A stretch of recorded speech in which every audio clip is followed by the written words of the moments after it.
penuh harapan mungkin kali ini bisa tercapai terobosan ya, khususnya di persoalan Palestina, Gaza.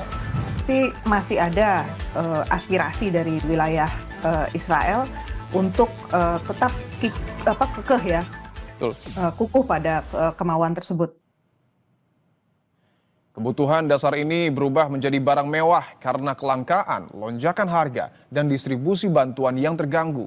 Di Gaza Selatan, tenda kini menjadi komoditas penting di pasar yang kacau akibat blokade.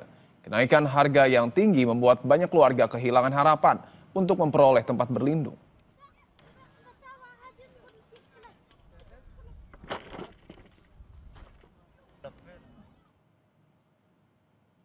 Sementara itu, mantan Perdana Menteri Inggris Tony Blair ikut berdiskusi tentang kepemimpinan otoritas transisi pasca perang di Gaza, Palestina. Proposal yang berisi tentang pemerintahan sementara di Gaza itu disebut mendapat dukungan Amerika Serikat. Dilansir oleh BBC, Minggu waktu setempat, proposal yang kabarnya mendapat dukungan dari Gedung Putih itu disebut akan menempatkan Blair sebagai pemimpin otoritas pemerintahan yang didukung oleh PBB dan negara-negara Teluk sebelum menyerahkan kendali Gaza kembali kepada Palestina.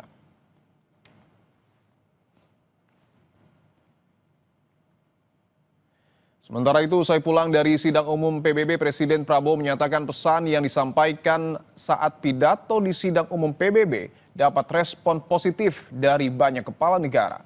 Prabowo berharap tercapai terobosan solusi konflik di Gaza.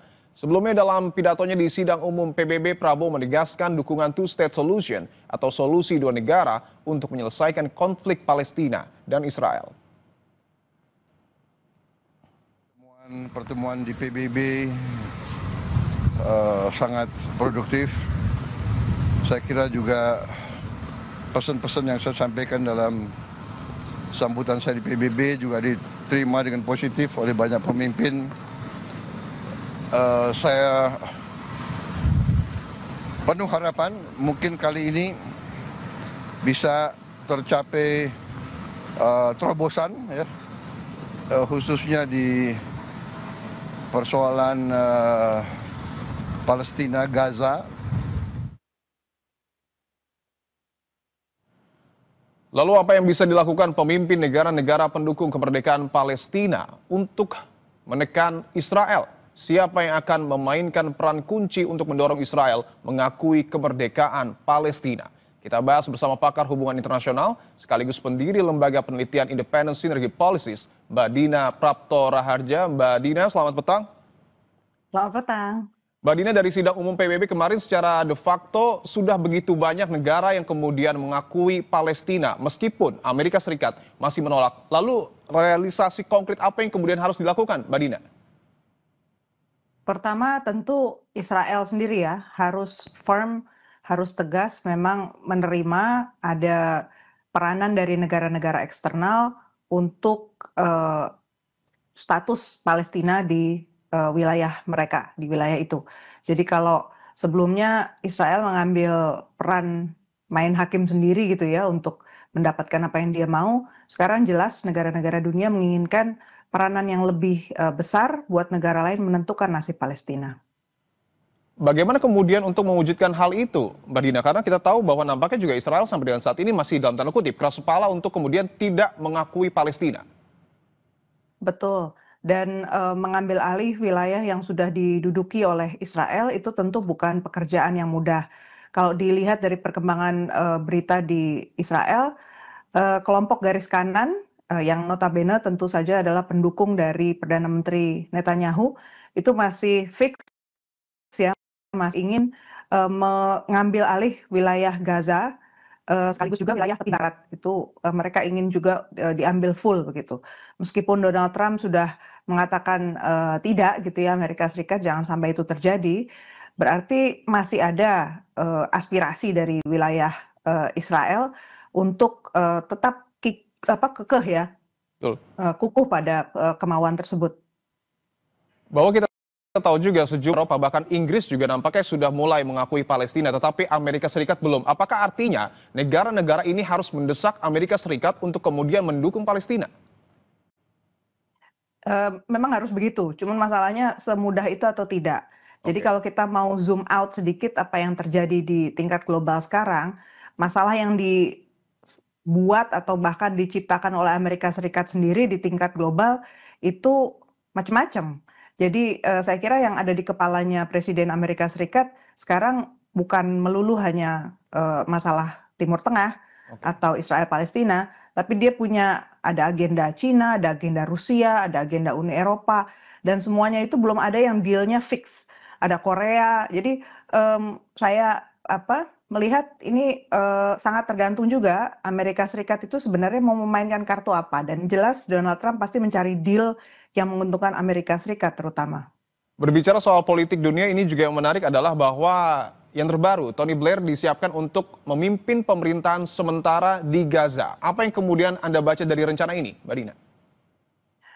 Kalau saya lihat ini belum fix ya, jadi ini salah satu inisiatif saja dari pihak barat. Saya juga belum melihat secara, tetap bahwa Amerika Serikat sudah pasti di belakang agenda ini. Oke. Kalau dilihat dari setting yang ada pun, ini berarti alternatif yang ditawarkan oleh dunia barat dan, beda dengan yang waktu itu diusulkan oleh negara-negara Timur Tengah sendiri. Berarti kan, eee, ada ambil alih itu ya, inisiatif.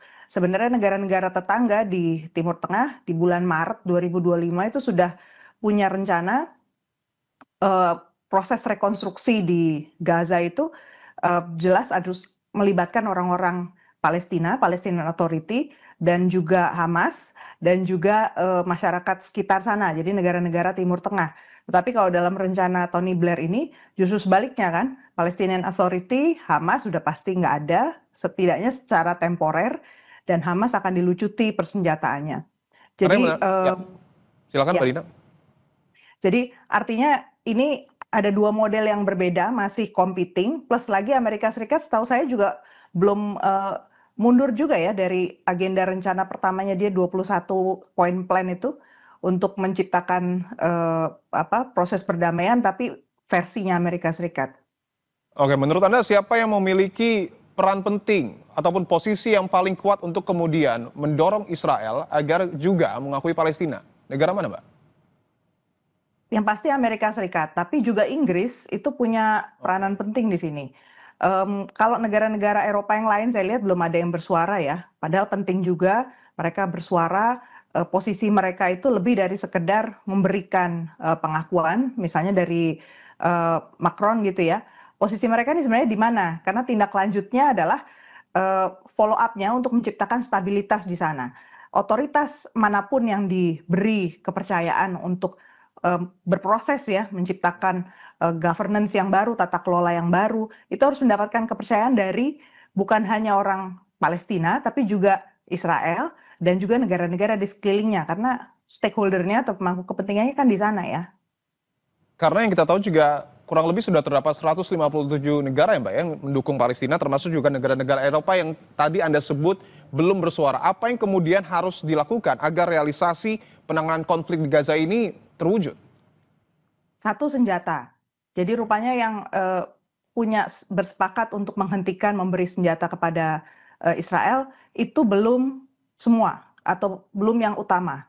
Negara-negara Eropa yang sampai sekarang belum mengakui kedaulatan, Palestina seperti misalnya Jerman, kemudian Italia, notabene negara-negara besar di, Uni Eropa, itu masih tetap dalam posisi ingin mengirimkan uang dan senjata kepada Israel. Demikian pula Amerika Serikat.